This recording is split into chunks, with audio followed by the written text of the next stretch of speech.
आंकड़ों की व्याख्या, डेटा इंटरप्रिटेशन। मैं वंचक शिक्षण संस्थान से द मोहित श्रीवास्तव इस कक्षा में यूजीसी नेट जेआरएफ का पेपर 1 का इकाई नंबर 7 की कक्षा लूंगा और इसमें मैं बात करूंगा आंकड़ों की व्याख्या का, डेटा इंटरप्रिटेशन का। यहाँ पर बात होगी कि इस पाठ्यक्रम के अनुसार डाटा इंटरप्रिटेशन, आंकड़ों की व्याख्या में क्या क्या चीजें पूछी जाएंगी। ये एक ओवरव्यू कक्षा होगा जिसमें मैं ओवरऑल इसके सिलेबस के बारे में, पाठ्यक्रम के बारे में बताऊंगा और इसे विस्तृत तौर पे पढ़ाई के लिए आप वंचक शिक्षण संस्थान के ऑनलाइन या ऑफलाइन माध्यम से जुड़ सकते हैं। तो मैं बात करता हूँ डेटा इंटरप्रिटेशन का, आंकड़ों की व्याख्या का। यहाँ पर दो चीजें हैं, एक डेटा है और एक इंटरप्रिटेशन है। एक आंकड़ा है और एक व्याख्या है। डेटा हमने शोध वाले इकाई में देखा है कि डेटा क्या होता है। डेटा जो है, डेटा वो फैक्ट्स एंड फिगर्स हैं जो कि हमें देखने हैं इस डेटा इंटरप्रिटेशन में।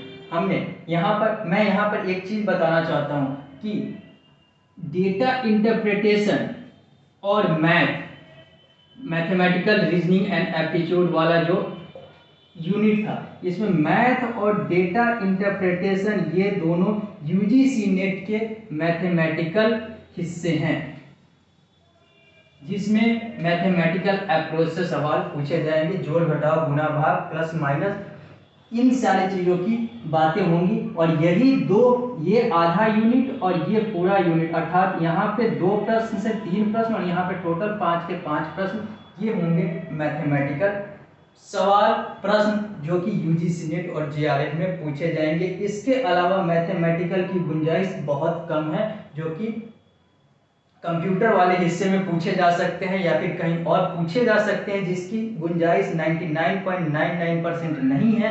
और यहाँ पर मैथ ही पूछे जाएंगे इस 5 में और इस 2 या 3 में, अर्थात मैक्सिमम 8 प्रश्न जो होंगे वो मैथमेटिकल अप्रोच के होंगे यूजीसी नेट में।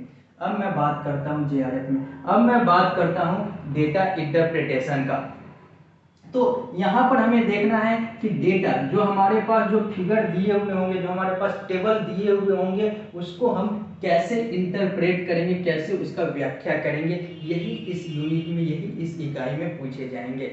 जैसा कि हमने पहले बोला कि शोध वाले इकाई में हमने डेटा के बारे में पढ़ा है कि डेटा जो है हम 2 तरीके से कैलकुलेट करते हैं या 2 तरीके से इकट्ठा करते हैं। एक प्राइमरी डेटा कलेक्शन मेथड होता है, एक सेकेंडरी डेटा कलेक्शन मेथड होता है। प्राइमरी जो हम खुद से करते हैं, सेकेंडरी जो हम किसी और का डाटा यूज करते हैं। हालांकि इसमें डेटा इंटरप्रिटेशन में हमें कुछ चीज़ों पर ही ध्यान केंद्रित करना है। ये यूजीसी नेट जेआरएफ के पाठ्यक्रम के अंतर्गत जो चीज़ें आएंगी वो मैं यहाँ पे बताना चाहता हूँ। यहाँ पर pie chart, bar graph, histogram,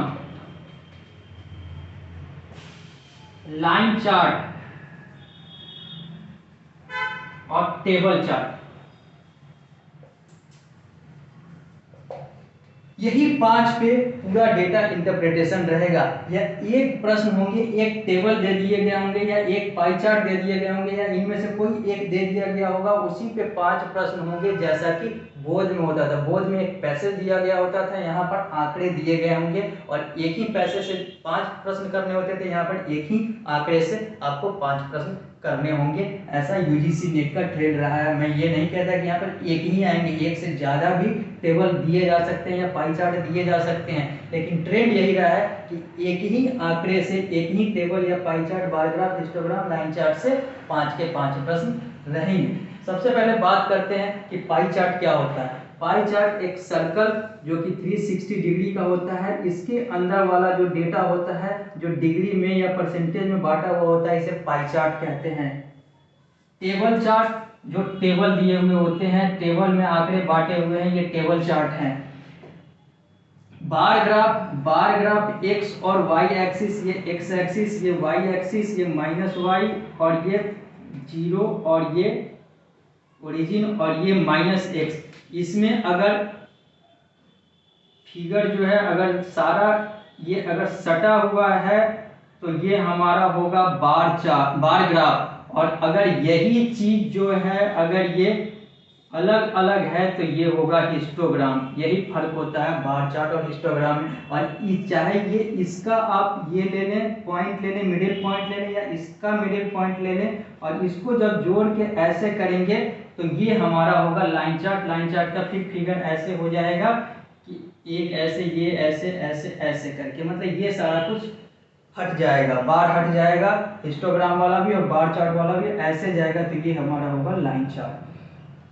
अर्थात table chart, pie chart, bar graph, histogram या लाइन चार्ट दिए हुए होंगे और इसी पर आंकड़ों की व्याख्या करनी होगी, 5 प्रश्न करने होंगे। और अधिकांश अभी तक का यूजीसी नेट का ट्रेंड रहा है जिसमें अधिकांश जो पूछे जाते हैं वो टेबल चार्ट से ही पूछे जाते हैं। टेबल दे दिए जाएंगे और इसी से 5 प्रश्न करने होंगे।